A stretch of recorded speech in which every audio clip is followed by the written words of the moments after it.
இந்த கேர்டில் ஆகிறது அப்படின்றது தான் இந்த கேக்குக்கு ஒரு முதல் எதிரியே. ஏன்னா கன்சிஸ்டன்சி கரெக்டாக வராது, அந்த சாஃப்ட்னஸ் கிடைக்காது. ஸோ இப்போ நான் என்ன பண்ணுறேன், இந்த பேட்டரை நான் இப்போ யூஸ் பண்ண போகிறதில்ல, எப்படி பண்ணக்கூடாது அப்படின்றதுக்கு இது ஒரு முக்கியமான எக்ஸாம்பிள். ஏன்னா இந்த மாதிரி சில விஷயங்கள், அதாவது எக்கு வந்து வார்மாக இல்லாமல் பல்க் ஆட் பண்ணாலும் இந்த மாதிரி வரலாம். கேக்குன்றது எல்லா இடத்துலையும் கிடைச்சாலும் இந்த ப்ளம் கேக் மட்டும் கிறிஸ்மஸ் சீசன் டைமில் தான் கிடைக்கும். அந்த ப்ளம் கேக் நிறைய பேர் வீட்டில் பண்ணுறதில்ல, கடையில் தான் வாங்குறாங்க. காரணம் வந்து பண்ணுறது கஷ்டம், இல்லை பண்ண தெரியல அப்படின்றாங்க. இன்றைக்கி நான் என்ன பண்ணியிருக்கேன்னா, ஒரு 5-6 டிப்ஸு உங்கள் வீட்லேயே உங்கள் வீட்டில் இருக்கிற பொருள் வச்சு அருமையாக ஒரு ஈஸியான ஒரு ப்ளம் கேக்கு ரொம்ப டேஸ்டியாக பண்ணிடலாம். எப்படி பண்ணுறதுன்னு பார்க்கலாம் வாங்க. I'm Sundar, welcome to recipecheckr.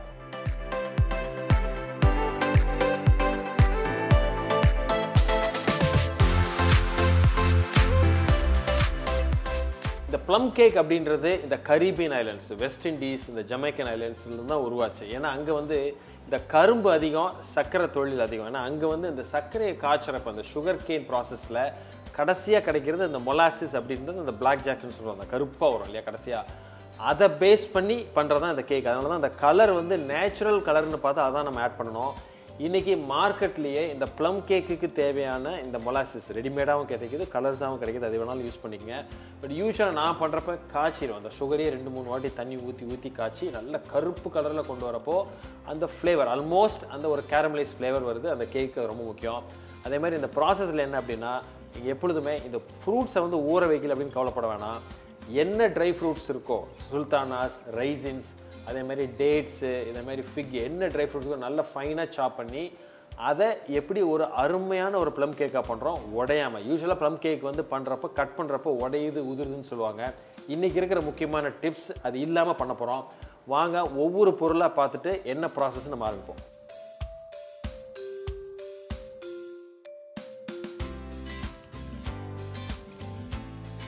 எப்பொழுதுமே கேக் பண்ணுறதுல ஃபஸ்ட்டு ஸ்டெப் வந்து உங்களோட அவன் அதை வந்து ஹீட் பண்ணணும், ப்ரீ ஹீட் பண்ணணும், ரொம்ப முக்கியம். அந்த ப்ராசஸ் ஸ்டார்ட் பண்ணுறதுக்கு முன்னாடி அதை ப்ரீ ஹீட் பண்ணிவிட்டு நீங்கள் ப்ராசஸ் ஸ்டார்ட் பண்ணுங்கள். ஏன்னா எப்பொழுதுமே இந்த அவன் வந்து நிறைய பேர் நினைக்கிறாங்க வீட்டில் பெரிய அவன் இருக்கணும் அப்படின்னா தான் கேக் பண்ணுங்க, அப்படிலாம் கிடையாது. இன்றைக்கி நான் ஒரு ஓடிஜி, நிறைய பேர் வீட்டில் இருக்கிறது தான் பண்ணியிருக்கேன். அந்த ஓடிஜி வச்சு ஈஸியாக அழகாக ஒரு ஈவனாக ப்ராப்பராக குக் பண்ண முடியும்.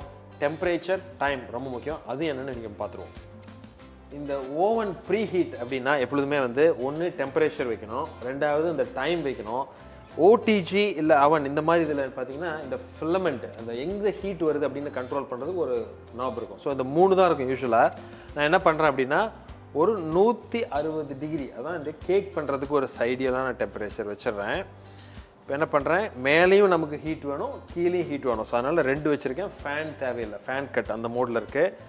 அதே மாதிரி டைமிங் பார்த்தீங்கன்னா இப்போ ப்ரீ ஹீட்டுக்கு ஒரு 40 மினிட்ஸ் வைக்கிறேன். நமக்கு இது பண்ணுறதுக்கு ஒரு 10-15 நிமிஷம் ஆகும். அதுக்குள்ளே ப்ரீ ஹீட் ஆயிடுச்சுன்னா நம்ம வச்சுட்டு திரும்ப டைமிங் அட்ஜஸ்ட் பண்ணிக்கலாம். ஓகே, ஸோ இப்போ நான் என்ன பண்ணியிருக்கேன் அப்படின்னா, இந்த மெயின் டைம் ஃபஸ்ட்டு ப்ராசஸ் நம்ம என்ன பண்ணோம் அப்படின்னா, இந்த ட்ரை ஃப்ரூட்ஸ் இருக்குது இல்லையா, இந்த செர்ரிஸு இந்த மாதிரி, அதே மாதிரி இந்த ஆப்ரிகாட், ரைசின், சுல்தானஸ் எது இருக்கோ அது மாதிரி யூஸ் பண்ணிக்கங்க. அதை இந்த மாதிரி சின்னதாக வெட்டி வச்சுருக்கேன். ஃபஸ்ட்டு இதை நம்ம ப்ரிப்பேர் பண்ணிக்கணும். இதுக்கு ஒரு மிக்சரில் போட்டு நான் சுகர் சிரப்பை ஊற்றி, அதாவது ட்ரெடிஷ்னலாக என்ன பண்ணுவாங்கன்னா ஆல்கால் இருந்து அதில் சோக் பண்ணி 1 மாதம் 1.5 மாதம் சோக் பண்ணி நல்ல ஃப்ரூட் நல்ல ஜூஸி ஆனதுக்கப்புறம் அதை தான் அந்த கேக்கில் போடுவோம். பட் நம்ம உடனே ரெடி பண்ணோம் அப்படின்னா இந்த மாதிரி கட் பண்ணிவிட்டு சுகர் சிரப் எடுத்துகிட்டு, அந்த சுகர் சிரப் எப்படின்னு தெரியும் இல்லையா, சுகர் தண்ணி கொஞ்சமாக ஆட் பண்ணி காய்ச்சி அந்த கம்பி பதத்துக்கு முன்னாடி எடுத்துகிட்டு அதை அந்த சுகர் சிரப் ரெடி பண்ணி வச்சுருக்கேன். அதை போட்டு இதில் மிக்ஸ் பண்ண போகிறேன். வீட்டில் இந்த மாதிரி மிக்சர் இல்லை அப்படின்னா கவலைப்பட வேணாம், ஹேண்ட் மிக்சர் இந்த மாதிரி இருக்குது, நீங்கள் யூஸ் பண்ணிக்கலாம். ஏன்னா இது வந்து கண்டிப்பாக உங்களுக்கு தேவை அப்படின்னு சொல்லலாம். விஸ்கில் பண்ணலாம், பட் விஸ்கில் அடிக்கிறப்ப நம்ம கை ரொம்ப வலிக்கும். ஸோ இது இப்போ ஈஸியாக கிடைக்கிது எல்லா இடத்துலையும். அதனால் இதை யூஸ் பண்ணிங்கன்னா ரொம்ப ஈஸியாக இருக்கும். இன்றைக்கி என்கிட்ட ஒரு பெரிய ஒரு மிக்சர் இருக்கிறதுனால, டேபிள் டாப் மிக்சர் இருக்கிறதுனால அதை யூஸ் பண்ணுறேன். ஸோ என்ன பண்ணுறேன், இந்த ஃப்ரூட்ஸை ஃபஸ்ட்டு இதில் போட்டுக்கிறேன். பேக்கரியில் வந்து நீங்கள் எப்பொழுதுமே அந்த அளவு வந்து ரொம்ப முக்கியம். வேயிங் ஸ்கேல் இல்லாமல் பேக்கரியில் பண்ணுறது ரொம்ப கஷ்டம். ரொம்ப அப்ராக்சிமேட்டாக போடலாம், பட் உங்களுக்கு பர்ஃபெக்டாக வரணுன்னா சின்ன வேயிங் ஸ்கேல்ஸ் கிடைக்குது. அதை நீங்கள் கண்டிப்பாக இன்வெஸ்ட் பண்ணி வாங்கி வச்சுக்கோங்க. இன்றைக்கி ஒரு 650 கிராம்ஸ் இன்றைக்கி எடுத்துருக்கிற முட்டைக்கும் அதே மாதிரி சுகர் ஃப்ளார் இதுக்கெல்லாம் எடுத்து என்ன பண்ணுறேன், ஒரு 650 கிராம் ரஃபாக ஒரு அரை கிலோவுக்கு அதிகம்னு வச்சுக்கோங்களேன், அதை எடுத்துருக்கேன். ஸோ இதை இப்போ போட்டு மிக்ஸ் பண்ணிவிட்டு ஃபஸ்ட்டு நம்ம ரன் பண்ணுவோம். ஸோ இப்போ இந்த ஃப்ரூட்ஸை போட்டுட்டு நான் என்ன பண்ணுறேன் அப்படின்னா எடுத்து வச்சிருக்கிற சுகர் சிரப்பு ஒரு 6லேருந்து 7 டேபிள் ஸ்பூன் அளவுக்கு ஊற்றுங்க. ஒரு 1/4 டம்ளர்னு வச்சுக்கோங்களேன்.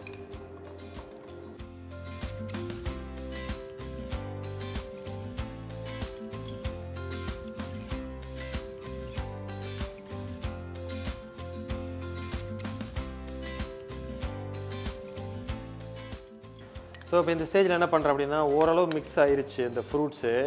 என்ன பண்ணுறேன், இந்த marmalade jam, orange marmalade jam, orange marmalade best, அப்படி இல்லாட்டி கூட நீங்கள் ஜாம் யூஸ் பண்ணலாம். ஒரு 2 டேபிள் ஸ்பூன் அளவுக்கு ஆட் பண்ணிக்கங்க. ஸோ இப்போது நல்ல நம்ம இந்த ஃப்ரூட்ஸு மார்மலேட் நம்ம சேர்த்தோம் இல்லையா, நல்லா மிக்ஸ் ஆயிருச்சு. ஸோ நம்ம என்ன பண்ணுறோம்னா இதை இப்போது பவுலில் எடுத்து வச்சுக்கிறோம்.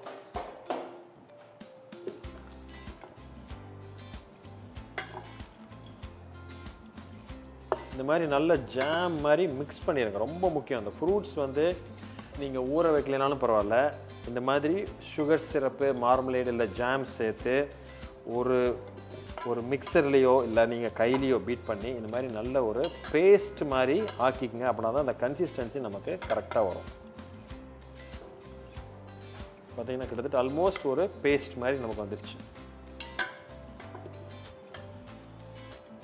ஸோ இந்த மாதிரி பண்ணுறப்ப என்ன அப்படின்னா நமக்கு இந்த ப்ளம் கேக் வந்து நம்ம பேக் பண்ணிவிட்டு ஃபைனலாக கட் பண்ணுறப்போ உதிர்ந்தோ உடஞ்சோ போகாது. ரொம்ப முக்கியம், ஒரு முக்கியமான டிப்ஸ் இது. இப்போ இது ரெடி ஆயிடுச்சு. இப்போ நம்ம மீதி இருக்கிற இன்க்ரீடியன்ஸ் வச்சுட்டு அந்த கேக் பேட்டர் ரெடி பண்ணிவிட்டு ஃபைனலாக அதை ஆட் பண்ண போகிறோம். அந்த பேட்டருக்கு ஸ்டேஜ் 1 ஸ்டேஜ் 2ன்னு 2 இருக்குது. ஃபஸ்ட்டு எண்ணெய் போட்டு மிக்ஸ் பண்ண போகிறோம். ஏன்னா இந்த வாட்டி நான் வந்து உங்களுக்கு ஒரு ஹேண்ட் பீட்டரில் பண்ணி காட்ட போகிறேன். ஏன்னா இது எல்லார் வீட்லேயும் ஆல்மோஸ்ட் இருக்கும், இல்லாட்டி கூட நீங்கள் ஈஸியாக வாங்கிடலாம். ஸோ எல்லாருக்கும் இது இருக்கணுன்ற அவசியம் இல்லை, இதுலேயே அருமையாக பண்ணிடலாம். அந்த ஒரு கான்ஃபிடன்ஸ் கொடுக்கறதுக்காக இதில் நம்ம இன்றைக்கி பண்ணுவோம். ஸோ இப்போ இந்த ஸ்டேஜில் நம்ம ஃபஸ்ட்டு நம்ம முட்டையை உடச்சி ஒரு பவுலில் தனியாக வச்சுக்குவோம். ஏன்னா நம்ம வந்து ஆரம்பிக்கிறது வந்து நம்ம இந்த சுகரும் அந்த பட்டர் 2 தான் மிக்ஸ் பண்ண போகிறோம். அதுக்கு அப்புறமா நம்ம சேர்க்குறது தான் முட்டை. பட் அந்த முட்டை வந்து டெம்பரேச்சர் வந்து ரூம் டெம்பரேச்சரில் இருக்கக்கூடாது, கொஞ்சம் வார்மாக இருக்கணும். அப்படின்னா தான் கேர்டில் ஆகாது. அது எல்லாரும் பண்ணுற ஒரு மிஸ்டேக். அதனால அந்த ப்ளம் கேக்கோட கன்சிஸ்டன்சியே மாறும்.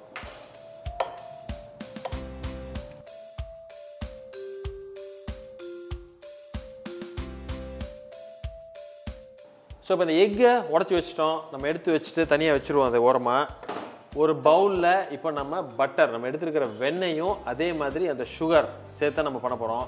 இந்த சுகர் வந்து இன்றைக்கி நம்ம ப்ரௌன் சுகர் தான் யூஸ் பண்ணியிருக்கோம். இந்த சுகர் கரையிறது தான் கொஞ்சம் டைம் ஆகும், கொஞ்சம் பொறுமையாக நம்ம பண்ணுவோம். எப்பொழுதுமே இந்த கேக்கெல்லாம் பண்ணுறப்போ முக்கியமாக அன்சால்டட் பட்டர் வாங்கிக்கோங்க. ஏன்னா ரொம்ப முக்கியம். ஏன்னா நிறைய இதே மாதிரி சால்டட் பட்டர்னு கிடைக்கும், அது நம்ம ரெசிபியே மாற்றிடும். அதனால் எப்பொழுதுமே நீங்கள் வாங்க வேண்டியது அன்சால்டட் பட்டர். ஸோ இப்போ நம்ம என்ன பண்ணுறோம், ஒரு ஹேண்ட் பீட்டர் எடுத்துகிட்டு இந்த பட்டரை நல்லா க்ரீம் பண்ணுறோம். பண்ணிவிட்டு அதுக்கப்புறம் தான் நம்ம இந்த சுகரை ஆட் பண்ணுறோம். ஸோ ஃபஸ்ட்டு ஸ்பீடில் வச்சுக்கிறோம்.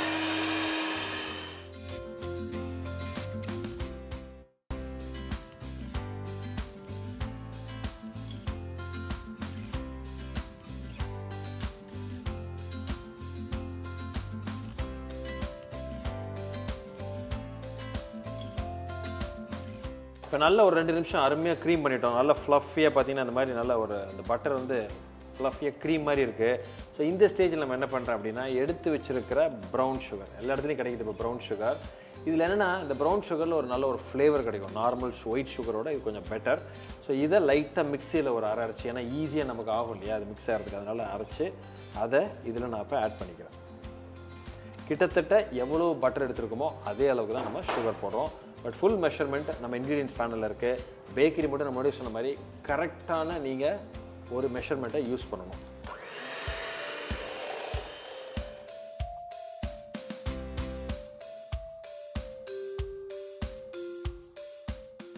ஸோ இப்போ நம்ம எடுத்துருக்கிற சுகர் அந்த பட்டர் ரெண்டுமே நல்லா ஓரளவு மிக்ஸ் ஆகிட்டு ஒரு க்ரீம், ரெண்டும் சேர்ந்து ஒரு க்ரீம் மாதிரி வந்துடுச்சு. ஸோ இந்த ஸ்டேஜில் என்ன பண்ணுறேன்னா கொஞ்சம் கொஞ்சமாக எக்கை நான் சேர்த்து ஆட் பண்ணுறேன். முக்கியமாக நான் சொன்ன மாதிரி அந்த எக் வந்து என்ன பண்ணியிருக்கேன் அப்படின்னா ஒரு வார்ம், கொஞ்சம் தொட்டால் கொஞ்சம் நல்லா வார்மாக இருக்கிற மாதிரி ஒரு ஹாட் வாட்டர் பேஸில் கொஞ்சம் நேரம் வச்சுட்டு அதை இப்போ பீட் பண்ணி அதான் இப்போ நம்ம ஆட் பண்ண போகிறோம்.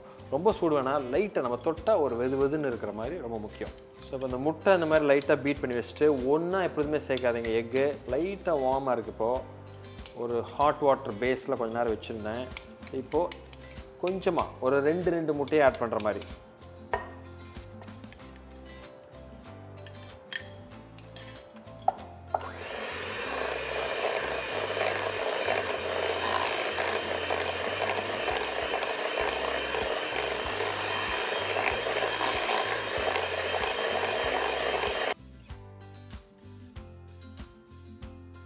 இப்போ நம்ம கொஞ்சம் கொஞ்சமாக இந்த ஃபர்தராக அந்த முட்டையை உடச்சி வச்சுருக்கோம்ல அதை ஆட் பண்ணி ஒரு 3-4 டைமாக அதை சேர்த்துக்கலாம். அதில்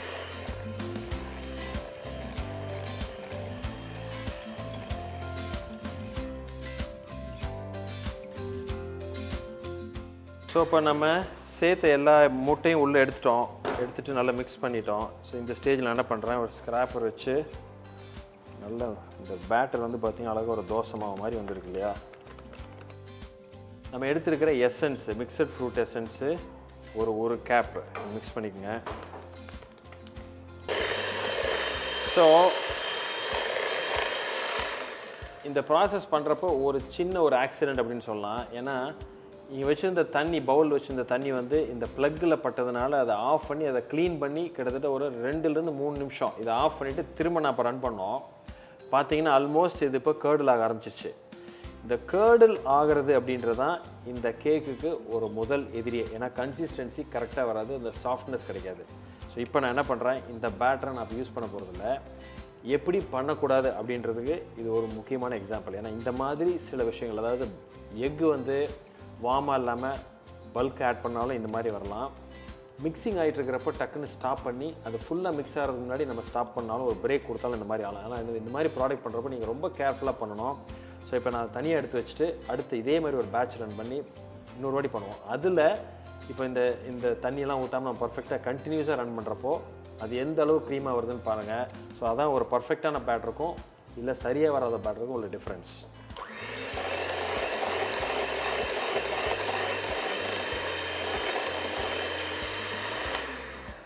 ஸோ இப்போது இந்த பேட்டர் பியூட்டிஃபுல்லாக ரொம்ப க்ரீமே ரெடி ஆகிருக்கு. இதுதான் அந்த ஃபைனல் கன்சிஸ்டன்சி அந்த கேக்குக்கு ரொம்ப முக்கியம்.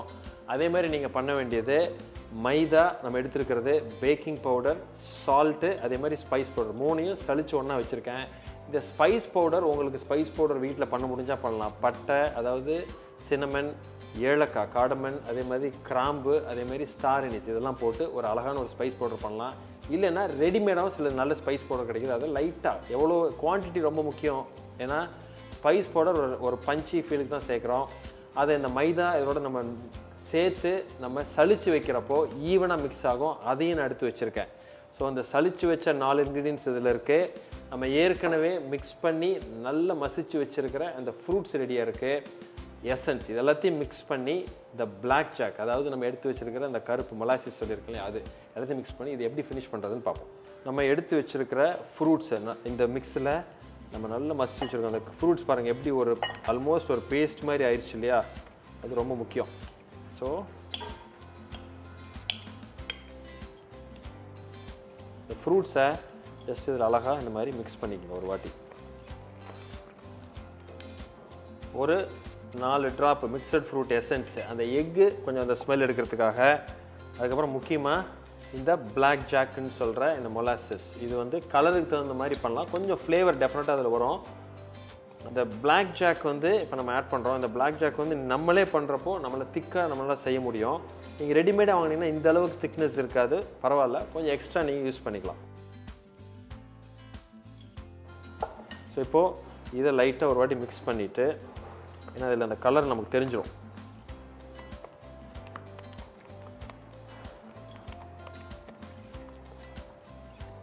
ஸோ நம்ம ஆர்டிஃபிஷியல் கலர் எதுவும் யூஸ் பண்ணல. ஸோ சுகரையே நம்ம இந்த மாதிரி காய்ச்சின ஒரு கேரமல் தான் அதில் நம்ம யூஸ் பண்ணியிருக்கோம். இப்போ ஸோ அப்போது இதில் நம்ம என்னென்ன பண்ணியிருக்கோம் அப்படின்னா, பட்டர், ப்ரௌன் சுகர், எக்கு போட்டு அழகாக பீட் பண்ணி மிக்ஸ் பண்ணி பேட்டர் ஆக்கிட்டோம். அதில் இப்போ நம்ம ஆட் பண்ணுறது 4 பொருள். பிளாக் ஜாக் ஆட் பண்ணிட்டோம், எசன்ஸ் எல்லாம் ஆட் பண்ணிட்டோம். ஃபைனலாக இதில் இப்போது மைதா, spice powder, salt, baking powder ஒன்றா சேர்த்து வச்சுருக்கோம். இதை அழகாக தூவி ரொம்ப நீட் ஆகிற அளவுக்கு பண்ணக்கூடாது, ஜஸ்ட் ஒரு ஷிஃப்டிங் தான். அதே சமயம் ஈவனாகவும் நல்லா மிக்ஸ் ஆகிருக்கும்.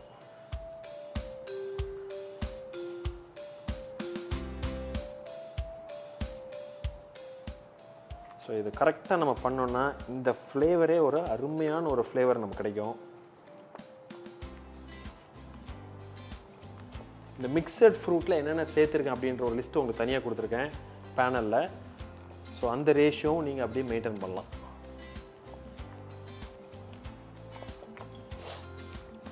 நட்ஸ் வேணும்னா சேர்க்கலாம், இல்லை நட்ஸ் வேணும்னா நீங்கள் ஸ்கிப் பண்ணிடலாம். ஸோ பார்த்தீங்கன்னா இந்த கன்சிஸ்டன்சி பர்ஃபெக்டாக இருக்குது, க்ரீமியாக, சும்மா சூப்பராக ஷைனிங். அந்த ஷைனிங் இருக்கிறப்போ அது வந்து அந்த கேக்கோட ஃபைனல் டெக்ஸ்சருக்கு ரொம்ப ஹெல்ப்ஃபுல்லாக இருக்கும். அவன் நமக்கு ப்ரீ ஹீட் ஆயிடுச்சு. ஸோ இப்போ நம்ம பர்ஃபெக்டாக ஒரு மோல்டில் போட்டு இதை பேக் பண்ணுவோம். என்ன பண்ணுறேன், இன்றைக்கி ஒரு மோல்டு எடுத்திருக்கேன். இதை வந்து ஈஸியாக டீமோல்ட் பண்ணுறதுக்காக என்ன பண்ணியிருக்கேன்னா, நம்ம எடுத்திருந்த பட்டர் கொஞ்சம் ஜஸ்ட் இந்த மோல்டில் அப்ளை பண்ணிவிட்டு இந்த மாதிரி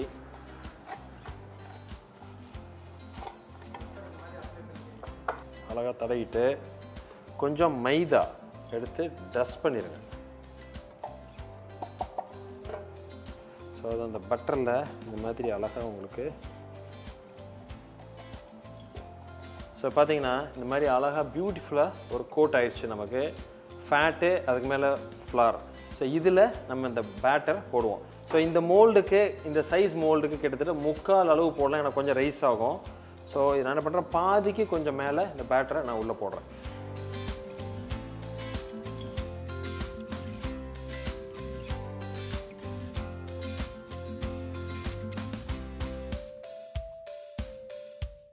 இதில் என்ன பண்ணுறேன், இந்த மாதிரி பிளான்ச்டு ஆல்மண்ட்ஸ் ஒரு ஜஸ்ட் ஒரு ரிச் ஃபீலுக்காக இந்த மாதிரி நம்ம கார்னிஷ் மாதிரி அழகாக எடுக்கலாம்.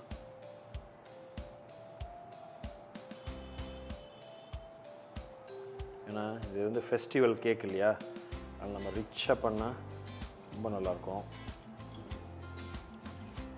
ஸோ இப்போ பார்த்தீங்கன்னா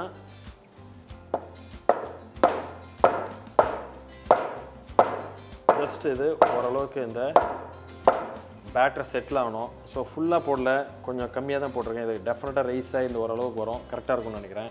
ஸோ இதை இப்போது நம்ம அவனில் ஏற்கனவே ப்ரீஹீட் 160 டிகிரிஸ் பண்ணி வச்சுருக்கிற அவனில் இதை வச்சு நம்ம பேக் பண்ணுவோம். ஒரு 35 to 40 மினிட்ஸு அந்த ஹீட்டில். ஏன்னா ப்ளம் கேக்கில் எல்லோரும் முக்கியமாக பண்ணுற ஒரு தப்பு என்னென்னா, ஹை டெம்பரேச்சர் வச்சு குயிக்காக பண்ணுவாங்க. அப்போ உள்ளே வந்து அந்தளவுக்கு பேக்கிங் ஆகாது, வெளியில் கலர் வந்துடும். ரொம்ப முக்கியம். ப்ளம் கேக்குன்றது ஸ்லோ குக்கிங் பண்ணுற ஒரு ப்ராடக்ட். ஒரு 40 மினிட்ஸ். ஸோ அது பேக் ஆகி எப்படி வந்திருக்கு அப்படின்னு நம்ம பார்ப்போம். பர்ஃபெக்டான ஒரு ப்ளம் கேக், அந்த கலர் அதே மாதிரி அந்த டெக்ஸ்சர். இப்போ கொஞ்சம் சாஃப்டாக இருக்குது, பட் கொஞ்சம் ஆறணுன்னு ஓரளவுக்கு நமக்கு கூல் ஆயிரும். ஸோ இன்றைக்கி நம்ம பார்த்துருக்கிறது வந்து வீட்டிலேயே உங்கள் வீட்டில் இருக்கிற இன்க்ரீடியன்ஸ் வச்சே சில டிப்ஸ் அண்ட் டெக்னிக்ஸ், ஒரு 5 மெயினான டிப்ஸ் சொல்லியிருக்கோம். அதை நீங்கள் யூஸ் பண்ணி பண்ணுறப்போ ஒரு பர்ஃபெக்டான ப்ளம் கேக் உங்களுக்கு கண்டிப்பாக கிடைக்கும். ஸோ கண்டிப்பாக ட்ரை பண்ணி பாருங்கள்.